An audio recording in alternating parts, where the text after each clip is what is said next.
મુકુંદભાઈ, મેષ અને વૃષભ રાશિના જાતકોનો આજનો દિવસ કેવો રહેવાનો છે?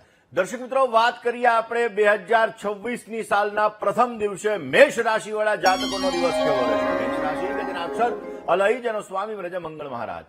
મેષ રાશિવાળા જાતકો માટે માનસિક ચિંતાનો આજે અનુભવ થતો જણાશે. સ્વાસ્થ્ય બાબતે સંભાળ રાખવી બહુ જરૂરી છે. સ્વજનોથી થોડી ઘણી નિરાશા મળતી જણાય ને ખર્ચ બાબતે સાચવીને કામ કરવાથી તમને વિશેષ લાભ મળી શકશે. આજે તમારે સારો લાભ જોઈએ છીએ તો આ મેષ રાશિવાળા જાતકોએ આજના દિવસની અંદર ભગવાનના દર્શન કરી દિવસની શરૂઆત કરો. કોઈ મંદિરમાં આજે પ્રથમ દિવસે દર્શન કરવાના અને ભગવાનના આશીર્વાદ લઈને દિવસની શરૂઆત કરો. વિશેષ લાભ મળશે. વાત વૃષભ રાશિની કરીએ.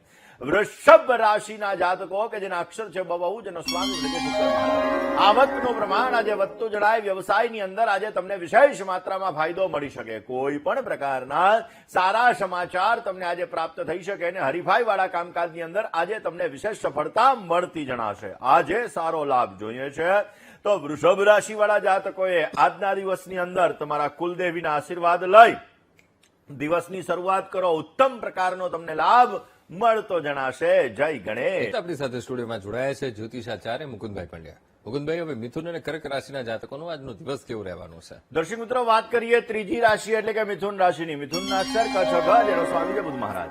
માનસિક બેચેનીનો આજે અનુભવ થતો જણાય. રોકાણ માટે આજે સારો સમય નથી. જીવનસાથીનો સુંદર મજાનો તમને સહયોગ મળી શકશે અને મહેનતના પ્રમાણમાં આજે ઓછું ફળ મળી શકે. 2026ની સાલનો પ્રથમ દિવસ. આજના દિવસમાં ગરીબ વ્યક્તિને ભોજન કરાવી દિવસની શરૂઆત કરો. વિશેષ લાભ મળશે. વાત કર્ક રાશિની કરીએ.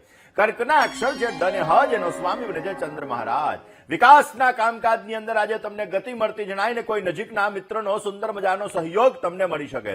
વ્યવસાયની અંદર આજે તમને સારી આવક મળતી જણાશે ને કરેલા કામ એમાં તમને સારી સફળતા મળી શકે. સૂર્ય મહારાજ અંક જ્યોતિષ મુજબ આ સૂર્યના વર્ષની અંદર તમને સારો લાભ મળે એ માટે રોજ સૂર્ય ઉપાસના કરો. વિશેષ લાભ મળી શકશે. જય ગણેશ. દર્શક મિત્રો, વાત કરીએ પાંચમી રાશિ એટલે કે સિંહ રાશિની. સિંહ રાશિ કે જેના અક્ષર છે મ ને ટ જેનો સ્વામી છે સૂર્ય મહારાજ. પારિવારિક સંબંધોની અંદર આજે તમને વિશેષ લાભ મળતો જણાય. ધીરજથી તમારા દિવસની શરૂઆત કરજો. કોઈ કામમાં ઉતાવળ ના કરતા. આ વર્ષની અંદર સારો લાભ જોઈએ છે તો પહેલા તો મિત્ર સાથેના વૈચારિક મતભેદને દૂર કરજો અને તમારા જીવનમાં તમારે વિશેષ લાભ જોતો હોય તો આદિત્ય હૃદય સ્તોત્રનો પાઠ કરો. અવશ્ય તમને લાભ મળી શકશે. દર્શક મિત્રો, આપણા સનાતન ધર્મની અંદર 5 દેવતાઓની પૂજા રોજ કરવાની લખેલી. એમાં પહેલા ગણપતિ મહારાજ, બીજા શિવજી મહારાજ, ત્રીજા વિષ્ણુ ભગવાન, ચોથા માતાજી એટલે કે તમારા કુલદેવી અને 5મા નંબરની અંદર સૂર્ય નારાયણ ભગવાન. આ પંચ દેવતાની આરાધના તમને વિશેષ લાભ આપી શકશે. વાત કન્યા રાશિની કરીએ. કન્યાના અક્ષર છે પઠ અને હણ જેનો સ્વામી છે બુધ મહારાજ. વિરોધીઓથી પરેશાની તકલીફ તમને રહેતી જણાય. કામકાજમાં સામાન્ય તકલીફ થોડી ઘણી રહેશે. ધર્મ પ્રત્યેની શ્રદ્ધામાં વધારો થાય અને રોકાયેલા કામકાજની અંદર પણ તમને વિશેષ પ્રગતિ મળતી જણાય.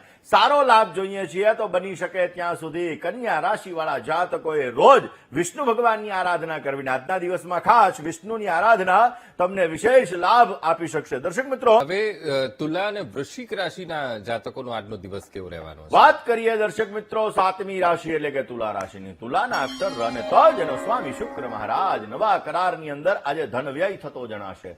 કોઈ પણ પ્રકારના ઉધારથી આજે બચવું જરૂરી છે. પૈસા લેવામાં પૈસા દેવામાં થોડી સાવધાની રાખજો. કરેલી મહેનત એનું તમને આજે સારું પરિણામ મળી શકે. આજે તમારે વિશેષ લાભ જોઈએ છે તો તુલા રાશિ વાળા જાતકોએ આજના દિવસની અંદર વિશ્વમ વિષ્ણુર્વષટકારો ભૂત ભવ્ય ભવત પ્રભુ એટલે કે વિષ્ણુ સહસ્ત્ર નામનો પાઠ કરી તમારા દિવસની શરૂઆત કરો. બેટર લાભ મળશે. વાત વૃશ્ચિક રાશિની કરીએ. વૃશ્ચિકના અક્ષર છે ન ને ય જેનો સ્વામી બને છે મંગળ મહારાજ. શેર બજારની અંદર આજે તમને સારો લાભ મળી શકશે. વ્યવસાયની અંદર આજે તમને નવા કોન્ટ્રાક્ટ મળતા જણાય. યાત્રા પ્રવાસના આજે સુંદર મજાના યોગો જણાઈ રહ્યા છે અને પરિવારમાં આજે થોડોક તણાવ, થોડુંક ટેન્શન, થોડીક માનસિક અશાંતિ રહેતી જણાશે. વૃશ્ચિક રાશિવાળા જાતકોએ આજે 2026ના નવા વર્ષની અંદર મા દુર્ગાની ઉપાસના કરી તમારા દિવસની શરૂઆત કરવી તમારા માટે લાભદાયી છે. દર્શક મિત્રો, 2026 વાત કરીએ દર્શક મિત્રો નવમી રાશિ એટલે કે ધન રાશિની. ધનના અક્ષર ભ, ધ, ભ ને ઢ જેનો સ્વામી છે ગુરુ મહારાજ. વ્યવસાયની અંદર આજે તમને નવી તકો મળી શકે. સમય તમને અનુકૂળ છે. સમયની કદર કરતા શીખો. તમારા કામકાજની તો જ કદર થશે ને એટલા માટે જ તમને શત્રુ પક્ષ તરફથી થોડી ઘણી સાવધાની પણ રાખવી તમારે જરૂરી રહેશે. આજે નવા વર્ષના પહેલા દિવસે કયું કાર્ય કરવું કે જેથી સારો લાભ મળે? અરે ભોળાનાથના દર્શન કરી દિવસની શરૂઆત કરો, વિશેષ લાભ મળશે. વાત મકર રાશિની કરીએ. મકરના અક્ષર છે ઘ અને જ, જેનો સ્વામી છે શનિ મહારાજ. જીવન સાથીનો આજે તમે ઉત્તમમાં ઉત્તમ તમને સહકાર મળતો જણાય. પરિવાર સાથે તમારે માંગલિક પ્રસંગની અંદર બહાર જવાનું થઈ શકે. નોકરિયાત વર્ગને આજે ખર્ચનું પ્રમાણ પણ વધતું જણાશે અને આજના દિવસની અંદર અવરોધ રહેવા છતાં તમારા કામકાજની અંદર તમને સફળતા મળતી જણાશે. મકર રાશિવાળા જાતકોએ વિશેષ લાભ જોઈએ છે તો આજના દિવસની અંદર દુર્ગા દુર્ગાર્તિશમની દુર્ગા પદવી નિવારણી દુર્ગમચ્છેદિની દુર્ગમ સાધિની દુર્ગાના 32 નામનો જપ કરો, વિશેષ લાભ રહેશે. જય ગણેશ. હવે કુંભ અને મીન રાશિના જાતકોનો આજનો દિવસ કેવો રહેવાનો છે? દર્શક મિત્રો, વાત કરીએ 11મી રાશિ એટલે કે કુંભ રાશિની. કુંભ રાશિ કે જેના અક્ષર છે ગ, શ, અને સ, જેનો સ્વામી છે શનિ મહારાજ.